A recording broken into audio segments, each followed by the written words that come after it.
Halo semuanya, kembali lagi bersama saya Michael. Di video kali ini kita akan bahas khususnya tentang apakah ini adalah saat yang tepat untuk kita membeli gitu ya. Apakah ini adalah time to buy atau belum. Jadi di video kali ini kita akan bahas beberapa perspektif juga dan mungkin strategi yang bisa kita implementasikan khususnya untuk teman-teman yang lebih ke arah untuk investasi ya, bukan untuk trading kembali lagi.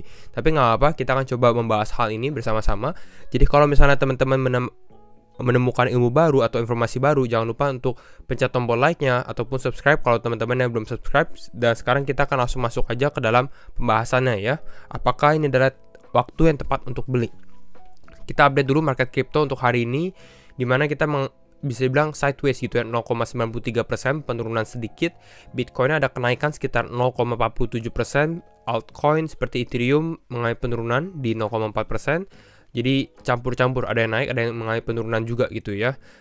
Sideways, kita lihat dari sini Elrond masih ada kenaikan, Monero, Helium, BAT dan lain-lainnya. Apakah ada yang mengalami penurunan? Ada juga. Nexo, Rune, Flow, Bitcoin Cash dan lain-lainnya. Dan kalau kita lihat secara sentimen sendiri, kita memang masih di dalam level extreme fear gitu ya. Kita masih di dalam level extreme fear di level 9 gitu ya. Nah, kita kalau ngomongin tentang apakah ini adalah waktu yang tepat untuk beli, sebenarnya ini ada kaitannya dengan yang namanya timing the market gitu ya. Timing the market seperti ini. Kita coba lihat timing the market ya, dimana kita mau lihat apakah kripto udah nggak bisa turun, atau bisa dibilang apakah ini adalah bottomnya atau belum gitu ya. Timing the market artinya kita mau tahu kapan sih sebenarnya topnya terjadi, atau kapan sih paling top gitu ya, harga paling atasnya gitu ya, dan kapan sih harga paling bawahnya gitu. Itu namanya timing the market. Pada saat top yang harus kita lakukan adalah sell atau menjual gitu ya, karena ini udah di paling atas, kita akan jual sebelum dia mengalami koreksi. Dan begitu pula juga kalau bottom gitu ya, pada saat bottom, pada saat dia sudah mengalami penurunan, ini waktunya kita beli gitu. Ini namanya timing the market. Kalau kita lihat dari sini sebagai contoh gitu ya, kita lihat harga Bitcoin. Kalau teman-teman yang belum ada gambaran timing the market, intinya apa? Intinya kalau misalnya timing the market artinya kita mau menunggu nih all time high Bitcoin itu di berapa. Misalnya Bitcoin udah di 68.000 gitu ya. Nah, ini waktunya kita jual. Kira-kira seperti itu. Atau misalnya kita di sini, oh ini Bitcoin di level 29.000, waktunya kita beli. Kira-kira kayak gitu. Nah, tapi ada suatu hal yang harus kita perhatikan, bahwa sebenarnya tidak ada yang bisa time the market. Mungkin ada ya, mungkin ada yang bisa, tapi tidak bisa secara konsisten timing the market terus. Pasti ada saatnya dimana dia mengalami kesalahan juga gitu ya. Jadi anggapnya nggak ada yang bisa konsisten untuk timing the market ya. Dan ini ada satu pepatah juga untuk di trading, dimana time in the market beats timing the market gitu. Kita semakin lama kita di dalam suatu financial market, misalnya equity, saham, kripto ataupun yang lain, kita semakin tahu karakteristiknya seperti apa gitu ya, daripada kita mencoba timing the market. Kenapa? Karena pada saat kita time in the market, kita spend waktu di sini, kita belajar dan lain-lain, kita mendapatkan secara pengalaman, kita secara psikologi juga lebih bisa mengkontrol emosi juga. Lalu secara skill seharusnya kita ada kenaikan juga, karena kita sudah lebih lama in the market, bisa dibilang seperti itu ya. Ini sempat kita bahas juga quotes ini gitu ya di sini di Crypto for Beginners ya. Ini juga cukup bagus di saat bear market, di saat kripto turun. Sebenarnya yang bisa kita lakukan adalah untuk belajar hal-hal psikologi, cara take profit, cara cut loss dan lain-lain. Dan di sini kita sudah sempat membuat beberapa video dan memang masih relevan juga untuk teman-teman gitu ya, karena ini timeless content dan ini informasi yang cukup berguna hopefully untuk semuanya. Jadi kalau teman-teman ada waktu mungkin bisa cek juga ini Crypto for Beginners, playlist saya buatkan gitu ya. Jadi intinya itu untuk time in the market beats timing the market gitu. Jadi kita punya konklusi adalah tidak ada yang bisa time the market. Nah, tapi pertanyaannya adalah apakah sekarang kita sudah bottom atau belum? Apakah Bitcoin akan turun lagi dan lain-lain gitu ya. Ini suatu perspektif lagi yang akan kita bahas gitu ya di video kali ini, yaitu adalah dua trend gitu ya. Cukup familiar pasti teman-teman, yaitu yang satu namanya uptrend di saat kita mengalami kenaikan gitu ya. Di sini yang satu lagi namanya downtrend di saat kita mengalami penurunan. Uptrend bisa kita katakan sebagai bull market, sedangkan downtrend bisa kita katakan sebagai bear market. Nah, tapi ini harus kita pikirkan lebih dalam lagi gitu ya. Kira-kira hal apa sih yang paling beresiko dilakukan di saat bull market gitu ya? Hal apa yang paling beresiko dilakukan di bull market? Jawabannya adalah sebenarnya kalau kita dari sini kita dilihat. Nah, jawabannya adalah buy the top atau beli di saat pucuk gitu ya. Aduh, nyangkut di pucuk, istilah seperti itu. Mungkin banyak teman-teman yang sudah merasakan, wah nyangkut di pucuk karena FOMO ataupun yang lain-lain. Pada saat bull market, kalau kita memang time frame-nya mungkin untuk investment jangka panjang, fokus kita sebenarnya untuk menjual hasil yang kita sudah tanam gitu ya dari tahun-tahun sebelumnya. Intinya seperti itu. Jadi hal yang paling beresiko yang kita lakukan di bull market sebenarnya adalah, nah di sini adalah untuk buy the top atau beli pada saat di pucuk. Kira-kira seperti itu. Dan fokus kita yang seharusnya adalah untuk menjual. Banyakan orang pada saat bull market itu berbeda perspektifnya. Pada saat market naik seperti ini, kita dari sini. Pada saat market mengalami kenaikan, di sini misalnya ya, orang-orang berbondong-bondong beli gitu ya. Anggapnya beli terus gitu. Nah, hasil tiba-tiba dia beli di atas, beli di pucuk, dan ternyata nyangkut dan sekarang mengalami penurunan. Kira-kira kayak gitu, secara psikologi dan secara emosinya juga gitu ya. Nah, kita sekarang bahas juga sekarang untuk bear market. Apa yang terjadi kalau di bear market atau downtrend? Hal apa yang paling beresiko dilakukan? Gitu ya. Kebalikannya justru. Kalau di downtrend atau di bear market, hal yang paling beresiko adalah untuk kita jual di bottom. Ya, kalau teman-teman jual pada saat di bottom, bayangin ini market turun ya. Anggap kita sekarang di 21.100 gitu ya. Dan teman-teman menjual, udah nyangkut dari misalnya 48.000 gitu ya. Ya udah kita jual di 21.000. Dan ternyata pada saat di 21.000 harganya malah reversal, malah mengalami kenaikan. Itu yang hal paling beresiko gitu ya. Nah, lalu fokus kita di bear market sebenarnya bukan untuk menjual gitu. Ini harus berubah mindsetnya juga gitu ya. Dimana fokus kita di bear market, apalagi kalau teman-teman yang ada cash atau ada capital, fokus kita adalah beli gitu ya, untuk dollar cost averaging, untuk ini khususnya untuk yang investasi gitu ya. Kita bukan melihat secara teknikalnya, tapi kita lihat mungkin peluang di beberapa tahun ke depan, 3-5 tahun, jangka panjang lah intinya gitu ya. Jadi ini harus diperhatikan dan ini cukup penting juga sebenarnya ya. Hal yang bisa kita lakukan di bull market ataupun di bear market. Nah, sekarang kita lihat beberapa indikasi juga. Nah, karena kita nggak bisa time the market, betul ya. Karena kita tadi sudah bilang tidak ada yang bisa time the market. Hal yang bisa kita lakukan sebenarnya kita melihat indikasi. Kira-kira ini dari beberapa indikator apakah kita sudah bottom atau belum.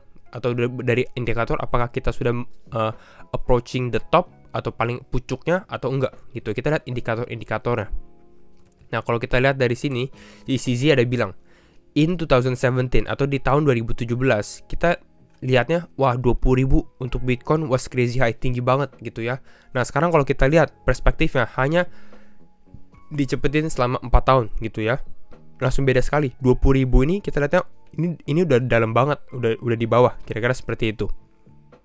Kita lihat juga dari Silver Clemente, dia bilang bahwa a few of my non-crypto friends yang gak gitu aktif gitu ya, teman-teman dia yang gak aktif di crypto have panic sold over the last 24 hours. Ini pada saat market turun banget 14 Juni gitu ya, jualnya panik gitu ya.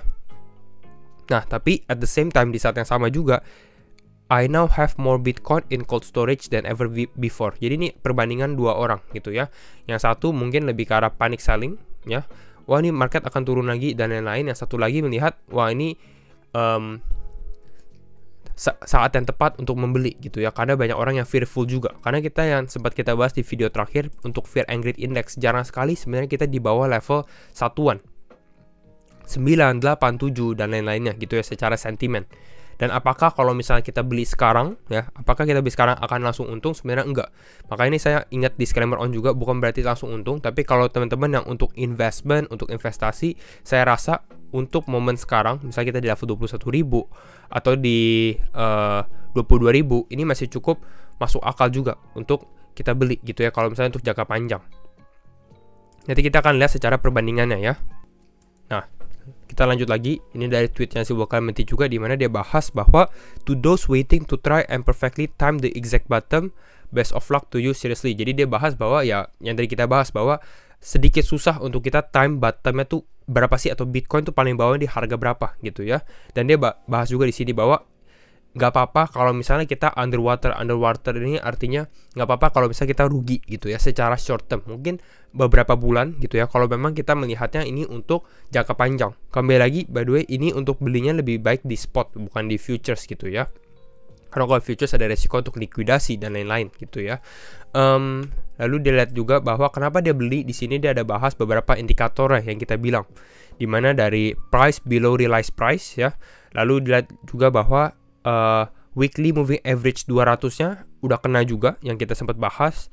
FTX and OKEX quarterlies in backwardation ya, secara derivatifnya dia one of lowest deviation from 200 hari trend ever. Jadi bisa dibilang ini indikasi memang harga Bitcoin ini under value gitu ya, bukan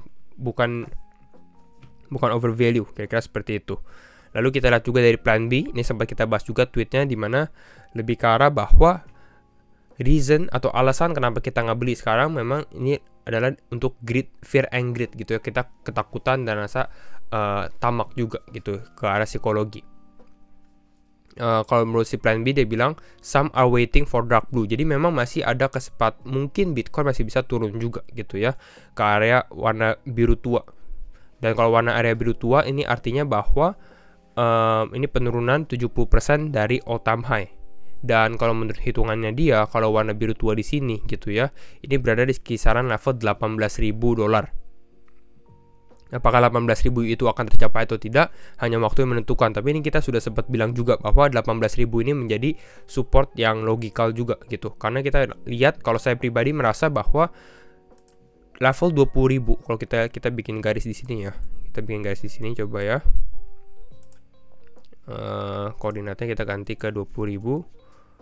Lalu kita lihat ini kita ganti warna putih gitu ya. Di sini kita bisa lihat level 20.000 ini belum tentu bisa menahan gitu ya. Mungkin bisa nahan sekarang, tapi bisa jadi ini hanya sebuah delay doang gitu. Mungkin kita bertahan di sini, mungkin kita bisa naik, baru kita mengalami penurunan tambahan. Ini pun juga masih bisa terjadi gitu. Kenapa? Karena saya lihat juga dari secara makronya inflasi kita sebenarnya juga, inflasi Amerika secara khususnya ya, cukup tinggi sekali gitu, dan ini juga jarang sekali terjadi gitu. Jadi ini benar-benar pertama kali semua orang merasakan hal yang sama dan tidak ada yang tahu kira-kira apa yang akan terjadi untuk Bitcoin ataupun untuk market saham dan lain-lainnya. Tapi mereka lebih baik untuk memilih jalan yang aman. Nah, apakah kita untuk beli atau tidak? Kembali lagi, kalau untuk long term ya ini masih kesempatan untuk bisa dicicil, atau mungkin kalau kita turun ke 18.000 atau 17.000 itu juga menjadi kesempatan untuk dollar cost averaging gitu ya. Cicilnya jangan terlalu agresif, kembali lagi disclaimer on, karena setiap keputusan tetap di tangan teman-teman gitu ya. Ini saya hanya memberikan analisa dan opini saja gitu ya. Cicilnya jangan terlalu agresif karena kita lihat makro, kecuali kita melihat ada tanda-tanda, udah ada tanda-tanda reversal gitu ya. Secara perspektif ya, kita lihat ya, secara perspektif aja.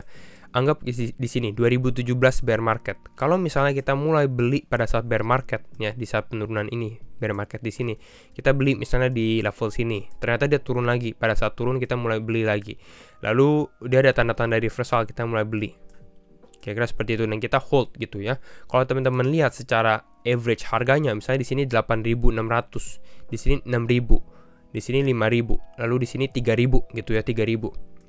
Mungkin rata-rata kita anggap misalnya di 7.000 gitu ya, 7.000 untuk harga Bitcoinnya. Lalu kita lihat untuk bull market selanjutnya. Kalau kita lihat secara jangka panjang, ini kita beli di tahun 2019 gitu. Jadi sebenarnya hanya sekitar 2 tahun lah bisa dibilang ya. 2 tahun Bitcoin sudah berada di angka 50.000. Jadi ini investasinya returnnya juga cukup lumayan. Kalau misalnya kita lihat 7.000, naik sini sekitar 778% gitu ya. Kalau kita lihat secara hitungan kasarnya, kalau kita lihat seperti ini gitu ya. Apakah kalau kita beli sekarang kita akan untung 778%? Sebenarnya agak susah juga gitu ya, karena market cap Bitcoin makin lama kan makin besar gitu ya. Pada saat di bawah sini memang market capnya masih kecil, makanya dia cukup bisa naik cukup tinggi. Kalau untuk sekarang udah lebih cukup besar, exposure-nya juga besar juga ya terhadap retail, institusi dan lain-lainnya. Jadi itu yang bisa kita menjadikan pertimbangan. Jadi kira-kira itu saja untuk update market crypto, dan apakah kita lebih baik untuk beli ataukah menunggu saat yang tepat untuk beli crypto. Ya, kalau misalnya teman-teman suka video ini, jangan lupa untuk share videonya, like ataupun subscribe. Dan sekali lagi, thank you semua for watching, and see you in the next video. Bye-bye.